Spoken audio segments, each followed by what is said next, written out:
প্যারিসের রাস্তা ধরে আপন মনে হেঁটে যাচ্ছিল ছেলেটি।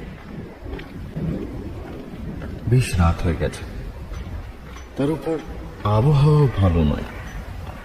উঁচু উঁচু ইমারতে ভরা ঘিঞ্জি গলিটার মধ্যে ঝোড়ো হাওয়া পাককে খানিক ধুলো উড়িয়ে আবার মিলিয়ে যাচ্ছে। নীলচে বেগুনি বিদ্যুতের ফলা মাঝে মাঝে আকাশের পুরু মেঘের আবরণকে চিরে দিচ্ছে। পর মুহূর্তে মেঘের গুরু গম্ভীর প্রতিবাদী গর্জন রাত্রির নিস্তব্ধতা ভেঙে দিচ্ছে। ফ্রান্সের সমগ্র রাজনৈতিক আর সামাজিক পরিস্থিতিও আজকের এই নৈশ প্রকৃতির সঙ্গে আশ্চর্য রকম খাপ খেয়ে গেছে। রাজতন্ত্র, চার্চ আর অভিজাত ফরাসি সমাজের একটা বড় অংশের প্রতি সাধারণ মানুষের পুঞ্জীভূত ক্ষোভ বিগত কয়েক দশকে বারুদের স্তূপের আকার নিয়েছে। আর সেই বারুদে অগ্নিসংযোগের রূপ নিয়ে এসেছে ফরাসি বিপ্লব। সময়টা একাধারে টালমাটাল এবং রক্তক্ষয়ী। রাত্রির অন্ধকার এসে অশান্তির আগুনকে সাময়িক প্রশমিত করেছে হয়তো, কিন্তু প্রজ্বলন্ত অঙ্গারের চাপা উত্তাপ প্যারিস নগরীর বাতাসে ভেসে রয়েছে। পথিকের অবশ্য এসবে কিছুই যায় আসে না। নেহাত রাস্তাটা নির্জন, তাহলে তার চোখের দৃষ্টি যে কেউ দেখেই বুঝতে পারত যে আদপে তার মন ইহ জগতে নেই, প্রায় স্বপ্নের জগতে হেঁটে বেড়ানোর মতো অন্য মনস্ক, অথচ নিশ্চিত পদক্ষেপে এগিয়ে চলেছে সে। ছেলেটির নাম গডফ্রিড উলফগ্যাং। প্যারিসের এই পুরনো জনপদটির নাম লমরে। যে কোনো শহরে এই ধরনের এলাকা সাধারণত যেমন অপরিকল্পিতভাবে ঘিঞ্জি হয়ে থাকে, লমরেও তার ব্যতিক্রম নয়। হাঁটতে হাঁটতে ছেলেটি কখন যে গলির পাথর বাঁধানো রাস্তা পেরিয়ে প্লেস দ্য গ্রেভের চৌমাথায় এসে পড়েছে তা খেয়ালই ছিল না। বিদ্যুতের চোখ ঝলসানো আলো হোটেল দ্য ভিলের প্রাচীন বাড়িটার চূড়া থেকে চুমু নেমে আসতে আসতে তার হুঁশ ফেরা, আর সঙ্গে সঙ্গে সে আটকে উঠল। তার একেবারে সামনে সগর্বে মাথা তুলে দাঁড়িয়ে আছে এক মূর্তিমান আতঙ্ক, গিলোটিন। সমস্ত মৃত নক্ষত্রেরা কাল জেগে উঠেছিল। আকাশে এক তিল ফাঁক ছিল না। পৃথিবীর সমস্ত ধূসর প্রিয় মৃতদের মুখ সেই নক্ষত্রের ভিতর দেখেছি আমি। অন্ধকার রাতে অশ্বত্থের চূড়ায় প্রেমিক চিল পুরুষের শিশির ভেজা চোখের মতো ঝলমল করছিল সমস্ত নক্ষত্রেরা। সত্যি কি এমন রাত আসে পৃথিবীতে, যে রাতে আমাদের মনে হয় এমন কাউকে আমরা চিনি যার সঙ্গে আমাদের কোনোদিন দেখা হয়নি, তার সঙ্গে কি দেখা হয়ে যায় তেমন কোনো রাতে। এবং তার থেকেও বড় কথা, কি হয় সেই রাতের পরিণতি। উলফগ্যাংয়ের জীবনে কি নামতে চলেছে ঠিক তেমনই এক হাওয়ার রাত। শুনে নিন ভ্রমরের ভাবানুবাদে ওয়াশিংটন আরভিং এর কাহিনী। প্যারিস? আগে হ্যাঁ, প্যারিস। কিন্তু মানে শোনো হে উলফগ্যাং, নিজের দিকে কদিন তাকাওনি হুঁশ আছে? হ্যাঁ, সারাদিন কেবল লাইব্রেরি আর ধুলো ভর্তি বইয়ের মধ্যে ডুবে আছো। লোকজনের সঙ্গে মিলামেশা তো দূর, সামান্য সৌজন্যটুকু দেখানোও ভুলতে বসেছ। সারাক্ষণ অন্য মানুষকে থাকো। চোখের নিচে দেখেছো কেমন কালি পড়েছে? আরে ও কিছু না, পড়াশোনার চাপ তো বোঝোই। পড়াশোনা? যে সমস্ত সাত পুরনো ইতিহাস আর দর্শনের বই নিয়ে তুমি ঘাঁটাঘাঁটি করো ভাই, গটেনগেনের প্রফেসররাও তার সন্ধান রাখেন কিনা সন্দেহ আছে। আমার কথাটা একবার শোনো, বুঝলে? আমার কথাটা একবার শোনো। একটু হাওয়া বদল করা তোমার স্বাস্থ্যের জন্য ভালো হবে, মনটাও তাজা হবে। কিন্তু সে তো কাছে পিঠে কোথাও ঘুরে এলেই হয়, একেবারে প্যারিসে যাওয়ার কি দরকার? কাছে পিঠে কোথাও আর প্যারিস দুটো এক হলো? আরে স্বপ্ন নগরী হে, কত হুল্লোড়, কত আনন্দ, কত সুন্দরী মেয়ে। আচ্ছা আচ্ছা আচ্ছা, ঠিক আছে, বুঝেছি, তাই হবে, চলো।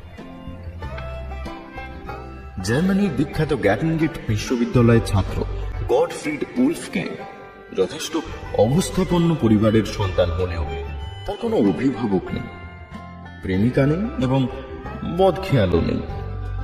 তার জীবনের ধ্যান ও জ্ঞান হলো ক্লাস এবং লাইব্রেরি, নেশা হলো বই। বাস্তব জীবনের অভিসন্ধি থেকে বহু দূরে বিশ্ব সভ্যতার প্রাচীন ও নবীন তাবৎ মতাদর্শের অলিগলিতেই তার নিশ্চিন্তের যাতায়াত।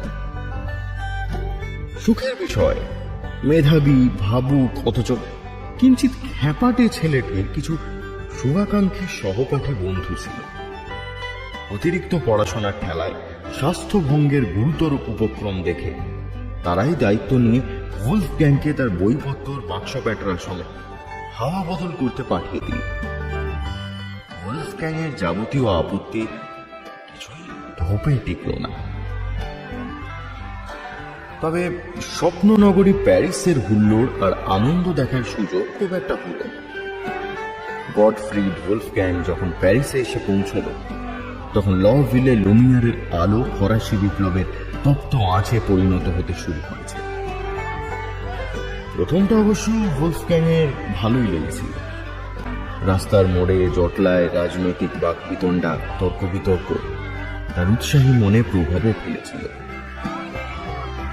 কিন্তু দিন বদলের ডাক পাঠাতে পাঠাতে খুব শীঘ্রই, প্রায় অমোঘ নিয়তির মতো, বিপ্লবের কোষাগার থেকে বেরিয়ে এলো গুপ্ত ঘাতকের ছুরির ফলা আর শাসকের গেলোটিন।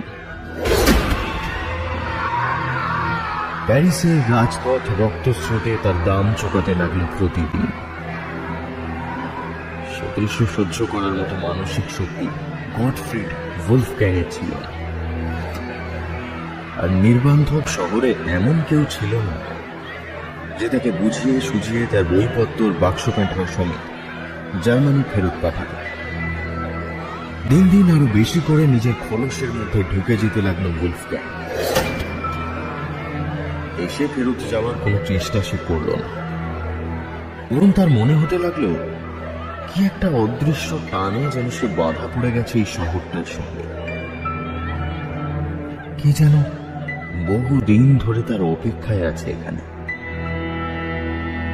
খুব কাছেই আছে, কিন্তু উলফগ্যাংয়ের ধরাছোঁয়ার মধ্যে কিছুতেই আসছে না, কিংবা হয়তো আসতে পারছে না।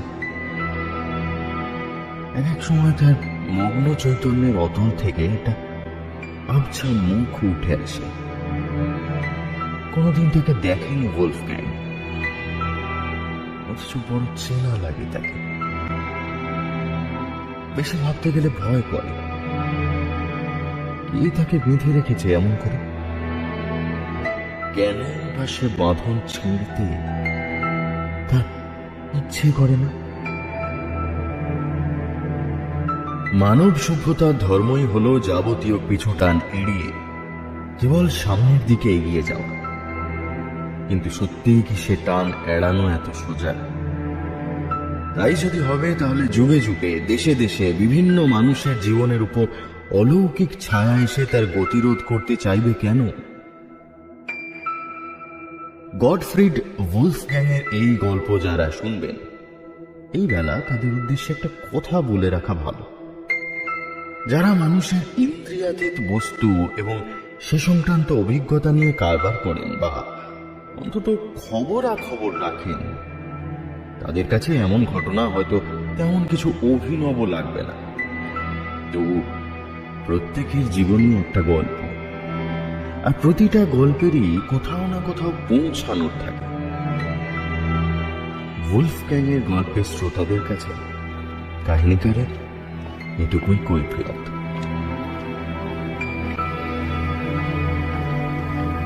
প্যারিসের দিনগত অশান্তির পরিবেশ যথাসম্ভব এড়িয়ে সোরবর্নের লাইব্রেরিতেই সারা দিনের বেশিরভাগ সময়টা কাটান অভ্যাস করে নিয়েছিল উলফগ্যাং। তবে আজ সেখান থেকে বেরোতে একটু বেশি দেরি করে ফেলেছে। আকাশে ততক্ষণে পুরো মেঘ জমে তারাদের মিটমিটে আলোগুলো নিভিয়ে দিয়েছে। যে কোনো মুহূর্তে ঝেঁপে বৃষ্টি নামবে। সেদিকে তাকিয়ে প্রথমটা বেশ দ্রুত পা চালিয়েছিল উলফগ্যাং। কখন যে অন্যমনস্কতা এসে থেকে পেয়ে বসেছে কে জানে।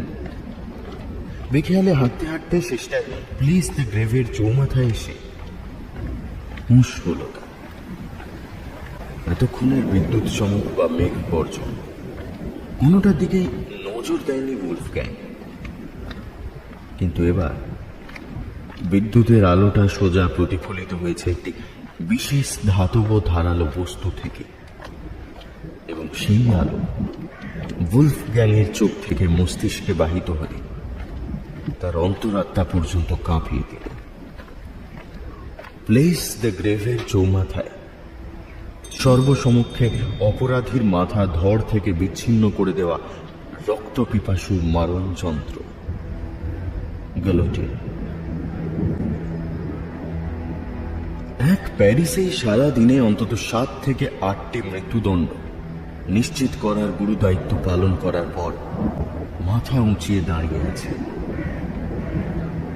নিচের চাতালে সেই সব সাজা পাওয়া হতভাগ্যের রক্ত জমে কালচে রঙে ঢেকে গেছে। আবার আগামীকাল তার কাছে আসবে নতুন শিকার। আপাতত ঘুমন্ত প্যারিসের কেন্দ্রে নিম্নমেষে অপেক্ষা করবে সে। রক্তের আষ্টে গন্ধে গা গুলিয়ে উঠল উলফগ্যাং। কোন ক্রমে নিজেকে সামলে নিয়ে এগোতে যাবে, হঠাৎ তার চোখ পড়ল চাতালের একদম নিচের ধাপে। অন্ধকারের মধ্যেও সেখানে আর একটা গাঢ়তর কিসের ছায়া দেখা যাচ্ছে। অদম্য কৌতূহল উলফগ্যাংকে টেনে নিয়ে চলল সেদিকে। টিপ টিপ করে বৃষ্টি শুরু হয়েছে।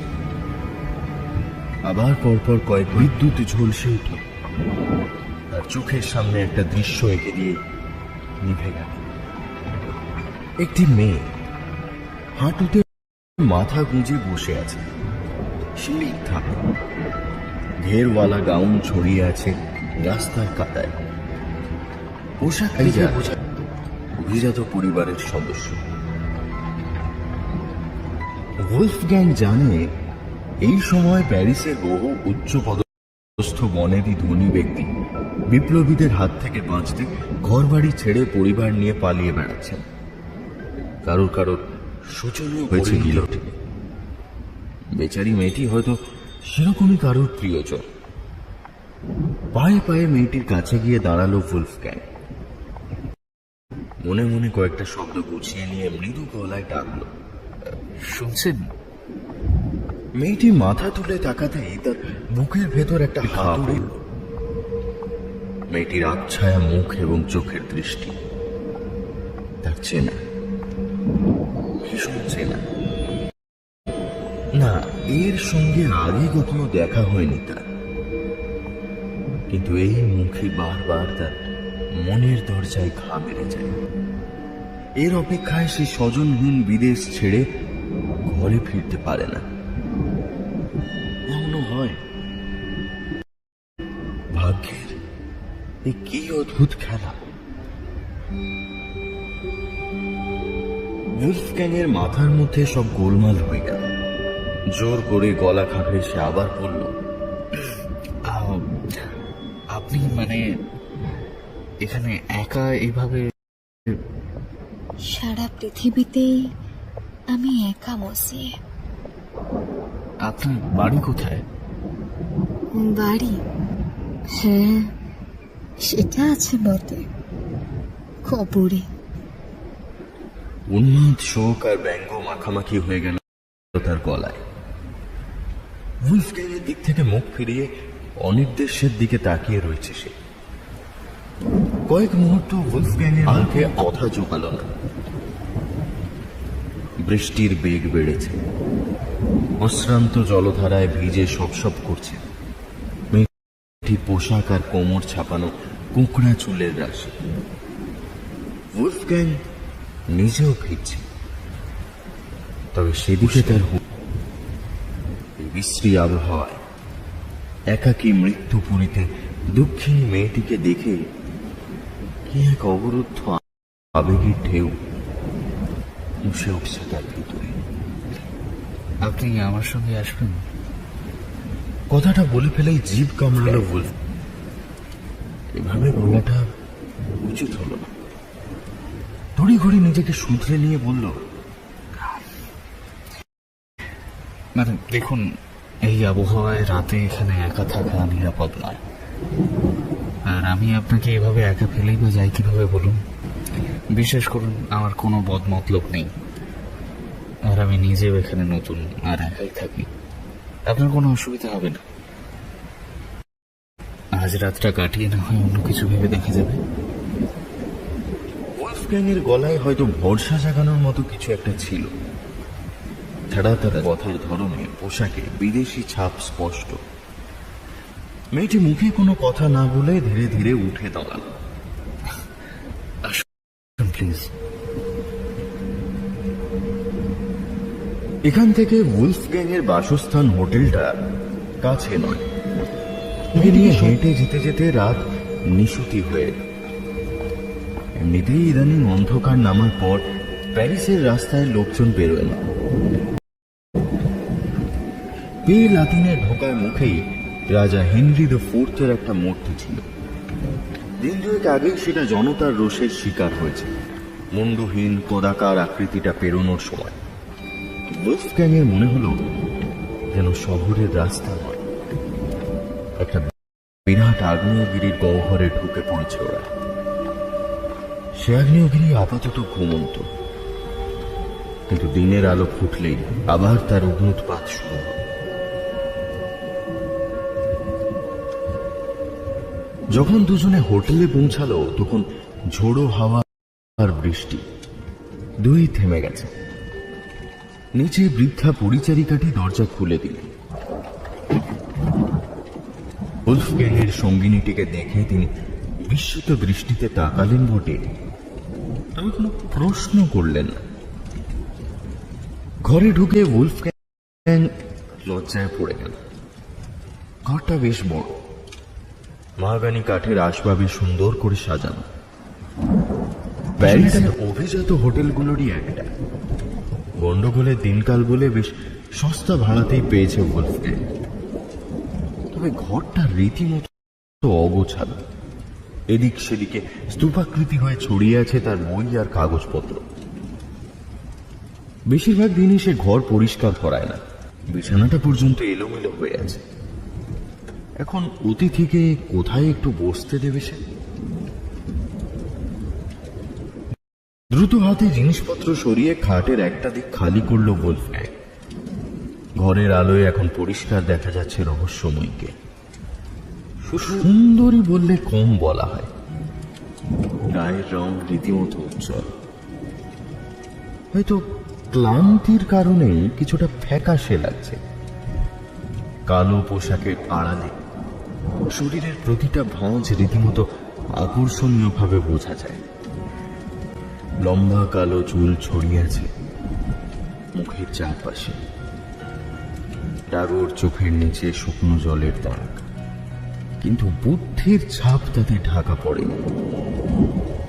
শরীরে অলংকার বলতে শুধু গলায় একটা নেকলেস, কালো ভেলভেটের ব্যান্ড গলার দুপাশ দিয়ে এসে বড় এক কুচি হীরের পেন্ডেন্টে বাঁধা পড়ে আছে। উলফগ্যাং ভেবেছিল হোটেলে এসে সে নিজের ঘরটাই মেয়েটিকে ছেড়ে দেবে। সে না হয় অন্য একটা ছোট ঘর নিয়ে নেবে রাত্রের জন্য, না পেলে হোটেলের লবিতে বসেই কাটিয়ে দেবে। কিন্তু এখন তার মেয়েটির সান্নিধ্য ছেড়ে যেতে ইচ্ছা করছে না। কত কিছু বলার আছে তাদেরকে, কত কিছু জানার আছে। কেন তার এত চেনা লাগছে এই নারীকে? কেন তার মনে হচ্ছে এই তার বড় আপন, অচেনা কেউ নয়? তাদের পারস্পরিক সাহচর্যটাই সত্যি, সেটাই স্বাভাবিক।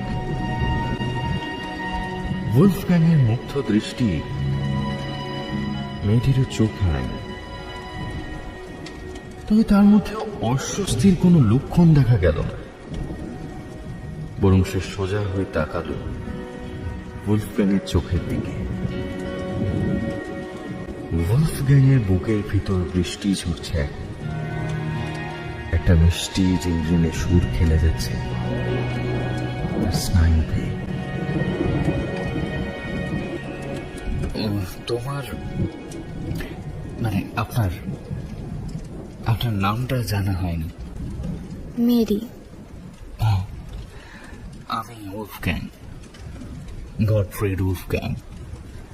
খাটের উপর খানিকটা দূরত্ব রেখে পাশাপাশি বসেছে দুজনে। মেরিকে দেখে মনে হয় তার শোকের অভিঘাত কিছুটা কমেছে। ওলফগ্যাং ওঠার উপক্রম করে বলল, আমি বরং দেখি আপনার জন্য যদি কিছু শুকনো কাপড়ের ব্যবস্থা করা যায়। আপনি ব্যস্ত হবেন না, এই তো ফায়ার প্লেসে আগুন আছে, ও ঠিক শুকিয়ে যাবে। আপনি বসুন। এমনিতেই এভাবে আপনার ঘাড়ে চেপে বসার জন্য আমি ভীষণ লজ্জিত। হঠাৎ করে ওলফগ্যাংয়ের মুখে কোনো কথা জোগাল না। একটু চুপ করে থেকে পরের কথাটা খানিক অসংলগ্ন ভাবেই বলল সে, তোমাকে আমার খুব চেনা লাগছে যেন। তাই?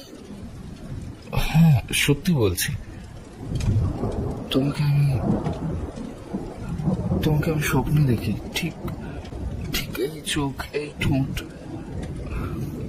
মনে হয় কতকালের চেনা তুমি, অথচ মনে করতে পারি না কোথায় দেখেছি।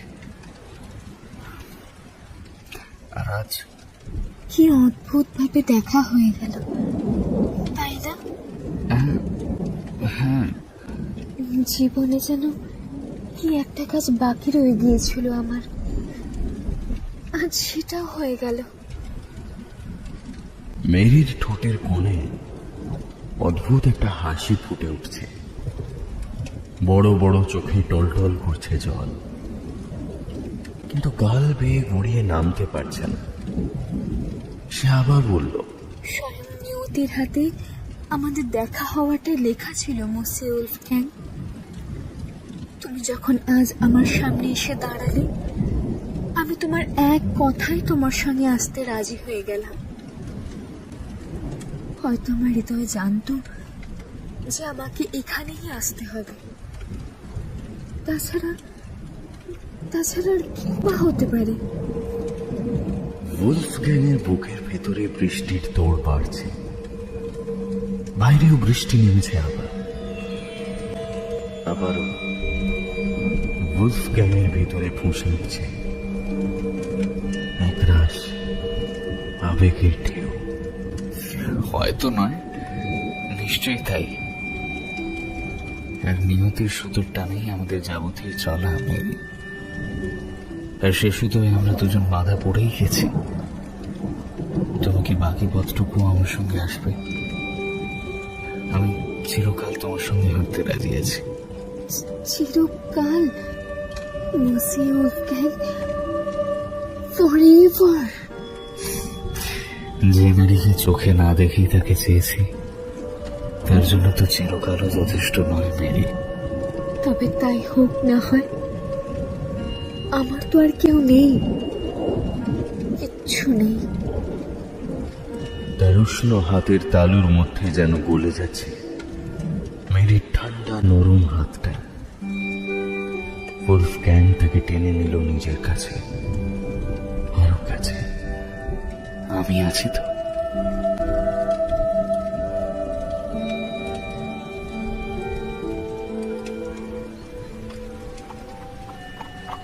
সকালে ঘুম ভাঙতে মাথাটা একটু ঝিমঝিম করছিল ওলফগ্যাংয়ের। তার মাথার বালিশের ওপর ছড়িয়ে আছে ঘুমন্ত মেরির এলোমেলো চুলের রাশি। তার ঠান্ডা কপালে একটা চুমু খেয়ে বিছানা থেকে উঠে পড়ল উলফগ্যাং। জামা কাপড় আর কোট গলিয়ে বেরিয়ে এলো বাইরে। আপাতত একটা ভালো আর বড় সড়ো থাকার জায়গার খোঁজ করতে হবে। হাজার হোক, আর সে ঝাড়া হাত পা বই সর্বস্ব ব্যাচেলার নয়। মেরিকে নিয়ে দেশে ফিরে যাওয়ার কথা কিছুদিন পরে ভাবা যাবে। আর মেরি যদি ফ্রান্স ছাড়তে রাজি নাও হয়, উলফগ্যাং এর প্যারিসে সংসার পাততে কোনো আপত্তি নেই। বেশ খানিকটা ঘোরাঘুরি করলো উলফগ্যাং, তারপর হোটেলে ফিরল। তখন বেশ বেলা হয়ে গেছে। একটু ইতস্তত করে প্রথমে দরজায় টোকা দিল সে। কোনো সাড়া নেই। আবার টোকা দিল উলফগ্যাং, দুবার, তিনবার, চারবার। দরজা খুলল না। দরজাটা অবশ্য ভেতর থেকে বন্ধ ছিল না। উলফগ্যাং হাত দিয়ে ঠেলে ভেতরে ঢুকল। আর ঢুকে একটু বিস্মিত না হয়ে পারল না। মেরি তখনও ঘুমোচ্ছে। পায়ে পায়ে সেদিকে এগিয়ে গেল উলফগ্যাং। মেরির শোয়ার ভঙ্গিটা কিরকম যেন অস্বাভাবিক। মাথাটা একদিকে কাত হয়ে আছে, হাতটা ঝুলে আছে বিছানা থেকে। কি একটা আশঙ্কা পাক দিচ্ছে উলফগ্যাংয়ের শরীরের ভেতর। ঘরের ভিতরের বাতাসটা এমন দম চাপা হয়ে আছে কেন? মেরির শরীর এত অস্বাভাবিক ঠান্ডা লাগছে কেন? আর কই তার নিঃশ্বাস তো পড়ছে না। আতঙ্কিত উলফগ্যাং বারবার তার কবজিতে আঙুল ঘোরাল। নাড়ির স্পন্দন খুঁজে পেল না। উলফগ্যাংয়ের চেঁচামেচিতে হোটেলের মালকিন ভদ্রমহিলা, ডাক্তার আর পুলিশ দু জায়গাতেই খবর পাঠালেন। কিন্তু অপস্থলে আগে পুলিশই পৌঁছালো। আর মেরিকে দেখেই ফ্যাকাশে হয়ে গেলেন পুলিশ অফিসার। এই মহিলা তো, ইনি এখানে এলেন কি করে? আপনি চেনেন ওকে? চিনি মানে, হ্যাঁ চিনি বলাই যায়। মানে গতকালই গিলোটিনে ওর মৃত্যুদণ্ড হয়েছে।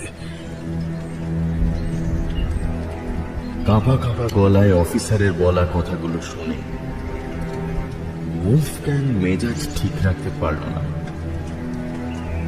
চিৎকার করে বলল, কি আবল তাবল বলছেন? উনি আমার সদ্য বিবাহিত স্ত্রী। আপনারা কি সাত সকালে নেশা করেছেন নাকি? দেখুন, আপনার প্লিজ আমাকে একটু সাহায্য করুন। উলফগ্যাংয়ের কথা শেষ হওয়ার আগে এক পুলিশ কর্মী গিয়ে মেরির গলার নেকলেসটা আলগা করল। সঙ্গে সঙ্গে তার শিথিল মাথাটা ধড় থেকে আলগা হয়ে গড়িয়ে পড়ল মেঝেতে।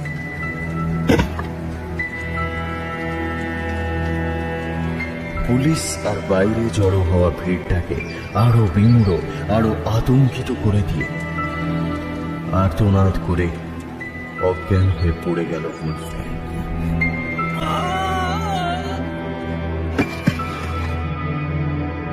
গাজেনগেট বিশ্ববিদ্যালয়ের অধ্যাপকরা অনেকদিন গটফ্রিড উলফগ্যাং নামের এক মেধাবী ছাত্রকে মনে রেখেছিলেন। ছেলেটি এমন সব বইপত্রের সন্ধান জানত যা তারাও জানতেন না। ফাইনাল পরীক্ষার 7-8 মাস আগে প্যারিস ভ্রমণে গিয়ে উধাও হয়ে গিয়েছিল সে। আর সহপাঠী বন্ধুরা খোঁজ খবর নেওয়ার খানিক চেষ্টা করে ব্যর্থ হয়েছিল। আর প্যারিসের রাজনৈতিক পরিস্থিতিও খুব বেশি খোঁজাখুঁজি করার অনুকূল ছিল না। আর উলফগ্যাংও যে কেন গন্ডগোলের পরিস্থিতি দেখেও দেশে ফেরার বা কারোর সঙ্গে যোগাযোগ করার কোনো চেষ্টা করেনি কেউ জানে না। সবাই শেষমেশ ধরে নিয়েছিল কোথাও কোনোভাবে সে মারা গেছে। তবে প্যারিসের এক অখ্যাত পাগলাকারোতে একটি জার্মান রোগীর কথা স্থানীয়রা অনেকেই জানত। কেউ কেউ বলতো এক দুর্যোগের রাতে নাকি স্বয়ং শয়তান তার আশ্রয় নিয়েছিল। কেউ বলতো তার প্রেমিকা মারা গিয়েছিল গিলোটিনে। বিনা বিচারে এমন কতই তো মরেছিল সেই সময়। যাকে খাতায় কলমে রোগীটির নাম ছিল গডফ্রিড উলফগ্যাং।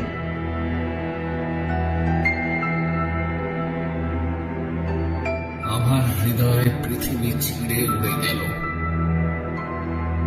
নীল হাওর সমুদ্রে স্ফীত মাতাল বেলুনের মতো গেল উড়ে। একটা দূর নক্ষত্রের মাঝখানকে তারায় তারায় উড়িয়ে নিয়ে চলল একটা দুরন্ত শকুনের মতো। শোষণ আর বিপ্লবের যুদ্ধে কি জানে রক্তক্ষয় হয়েছে কত বুক ভাঙা প্রেমের গল্পের। এক একটি প্রেমের উপাখ্যান লেখা হতো যাদের ভালোবাসায়, তাদের হয়তো দেখাই হতে দেয়নি কত কিরুটি।